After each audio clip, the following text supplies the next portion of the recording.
નમસ્કાર, હું છું કેતલ અને આપ જોઈ રહ્યા છો CV24। હવે જોઈએ સમાચાર વિસ્તારથી। હિમાચલ પ્રદેશમાં 3 જગ્યાએ વાદળ ફાટ્યું છે, જેને લઈને 35 લોકો લાપતા થયા છે। હિમાચલ પ્રદેશના અનેક વિસ્તારોમાં ગત રાત્રિથી ભારે વરસાદને કારણે તબાહી મચી ગઈ છે। કુલ્લુ, મંડી અને રામપુરમાં 3 સ્થળોએ વાદળ ફાટવાના અને ભારે નુકસાનના અહેવાલ છે। મંડીના ચૌહર ઘાટીમાં મુશળધાર વરસાદ બાદ પહાડીમાં તિરાડ પડતા એક મકાન કાટમાળમાં આવી ગયું હતું, જેના કારણે 2 પરિવારના 6 થી વધુ સભ્યો ગુમ થયાના અહેવાલ છે। એક મૃતદેહ મળી આવ્યો છે અને 9 અન્ય લોકો ગુમ થયા હોવાના અહેવાલ છે। અત્રે મહત્વનું છે કે આ ઘટનામાં ઘણા ઘરોને પણ નુકસાન થયું છે। જિલ્લા પ્રશાસન અને NDRFની ટીમ ઘટના સ્થળે રવાના થઈ ગઈ છે।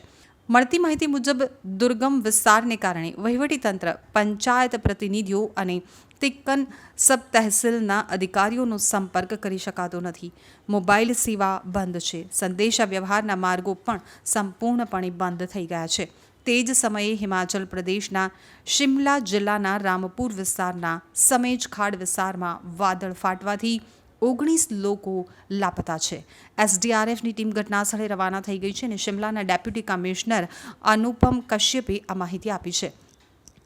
અપડેટ અનુસાર હિમાચલ પ્રદેશના શિમલા જિલ્લાના રામપુર વિસ્તારના સમેજ ખાડ વિસ્તારમાં ગુરુવારે વાદળ ફાટ્યું હતું। આ દુર્ઘટના બાદ 19 લોકો ગુમ થયાના અહેવાલ છે। તો શિમલાના ડેપ્યુટી કમિશનર અનુપમ કશ્યપે જણાવ્યું કે SDRFની ટીમ ઘટના સ્થળે રવાના થઈ ગઈ છે। બીજી તરફ હિમાચલ પ્રદેશના મંડીના પધર સબ ડિવિઝનના ખલતુખોડમાં વાદળ ફાટવાની ઘટના બની છે।